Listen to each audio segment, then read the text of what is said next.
Ողջույն սիրելի սպիտակցիներ, սիրելի հայրենակիցներ։ Անչափ շնորհակալ ենք ձեր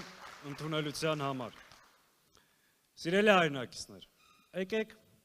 պարզ խոսենք ինչա կատարվում։ Ընտրարշավին մնացել ընդամենը 1 շաբաթ։ Հայաստանի քաղաքական դաշտի կուսակցությունները փորձում են հանրությանը ներկայացնել իրենց ծրագրերը, իրենց մոտեցումները, իրենց տեսակետները։ Իրականում երկու տեսակ կա՝ իշխանության եւ ընդդիմության։ Ինչ ենք ասում մենք մեր ժողովրդին, մեր հանրությանը։ Ասում ենք տվեք մեզ մանդատ, տվեք մեզ հնարավորություն, կանգնեք մեր կողքին, երկիր այս իրավիճակից դուրս բերենք։ Քանի որ Հայաստանի Հանրապետությունը կանգնած է ծանր եւ լուրջ մարտահրավերի առջեւ։ Արցախը հայաթափվել է, գտնվում է Ադրբեջանի սկողության տակ, Ադրբեջանի զորքերը գտնվում են Հայաստանի ինքնիշխան տարածքում, ներկայացնում են նոր պահանջներ Հայաստանի նկատմամբ, իսկ գործող այս դավաճանական ոհմակը հայտարարել է, որ պատրաստվում է Հայաստանից նոր տարածքներ հանձնել։ Մենք ասում ենք այն քաղաքական թիմն ենք, ունենք այն վարչապետի թեկնածուն, որը նաև իր անցյալով, իր կենսագրությունով, իր փորձով ապացուցել է, որ կարող ենք ապահովել մեր երկրի տարածքային ամբողջականությունը, ինքնիշխանությունը, ապահովել Հայաստանի քաղաքացու անվտանգությունը,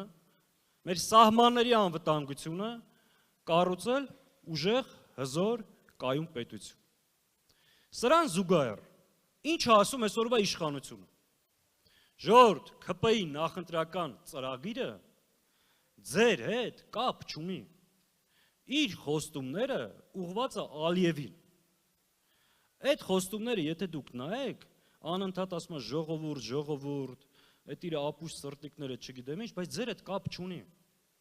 Իր խոստումները ուղղված են Ադրբեջան։ Ինչ է ասում։ Ասում է, որ Ժողովուրդ ջան, ինձ մանդատ տվեք, որ Հայաստանից նոր տարածքներ հանձնեմ, բառացի ուղիղ հայտարարել է դա։ Ասում է դեռ Հայաստանի տարածքում կան ադրբեջանական տարածքներ։ Ասում է ինձ օգնեք ընտրվեմ, ՔՊ-ի ծրագրում սևը սպիտակի վրա ժողովուրդ գրված է, որ հարձակվելու է եկեղեցու վրա։ Այդ ժողովրդին չի խոստանում, չէ՞, այդ Ալիևին է խոստանում։ Ասում է, եկեք ինձ քվեարկեք, որ սահմանադրությունը փոխեմ ու հրաժարվեմ անկախության հռչակագրից, ուրանամ հայոց ցեղասպանությունը։ Վերջում էլ ասում եմ ինձ քվեարկեք, որ մի քանի հայտնի մարդկանց իրանց եւս բանտ նստեցնեմ։ Այս ամեն ինչի հետ մեր ժողովուրդը, ժողովրդի շահը որտեղ է։ Հետևաբար Նիկոլ Փաշինյանը, այն որ ասում է ժողովրդի ծառան է, ինքը Ալիևի ծառան է, ինքը Ալիևի ստրուկն է, ինքը հակահայ գործիչ է, որին պետք է հեռացնենք։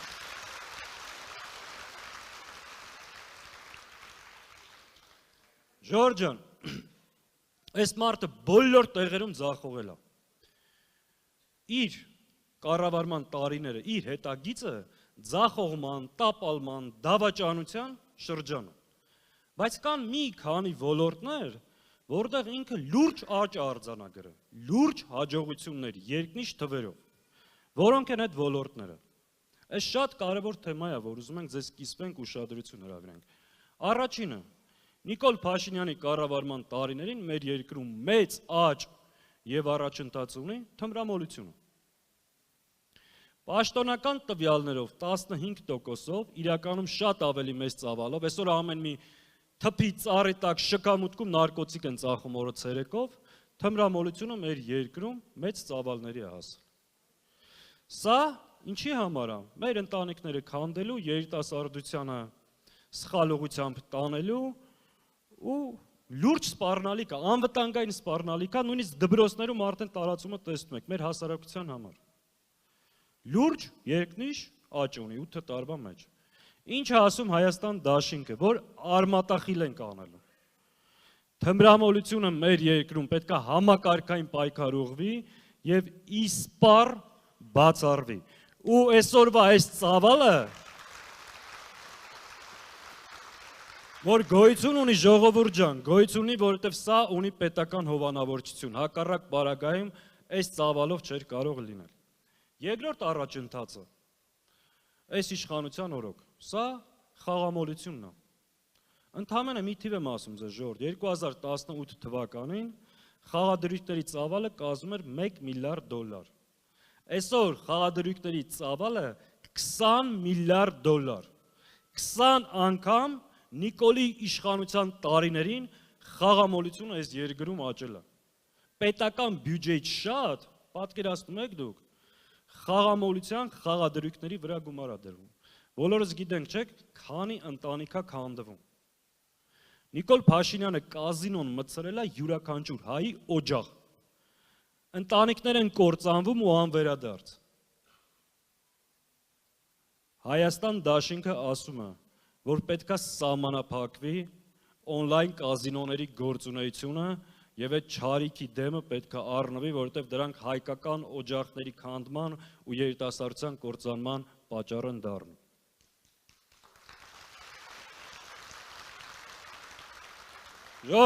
Երկրում ծաղկել է նաեւ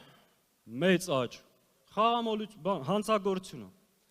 Հանցագործությունների ծավալը 80%-ով ավելացել է,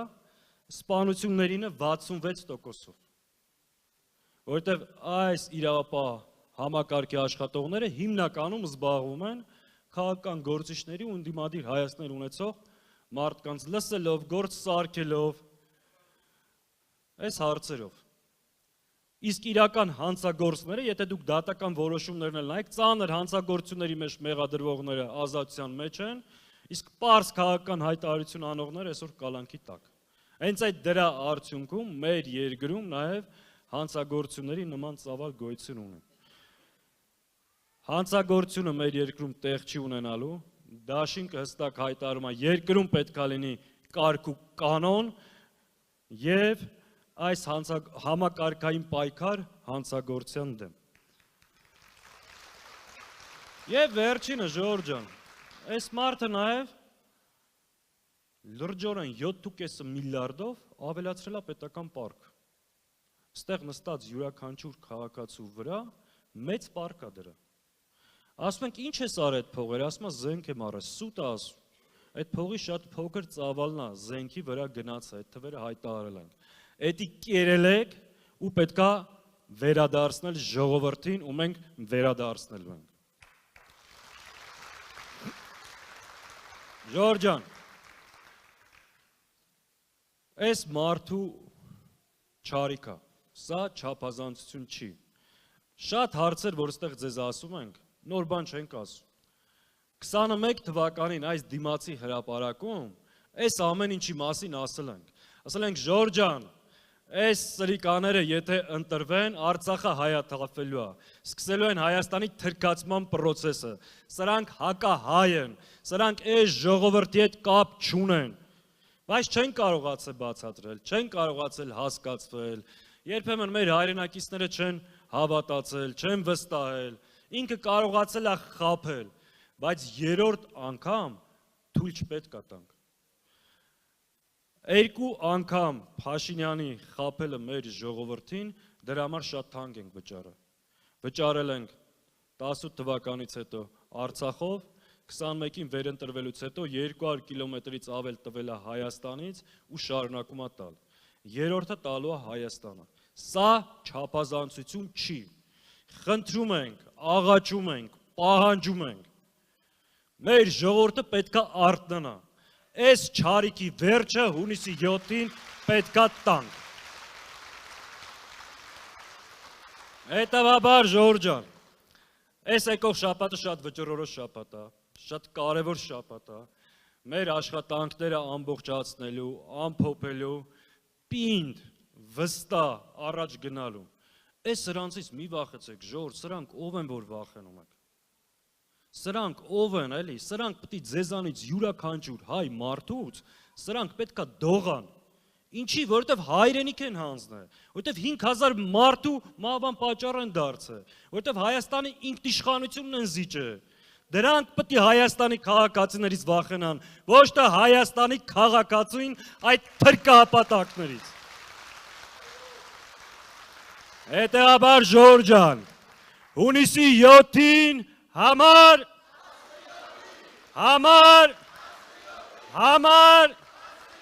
միասին,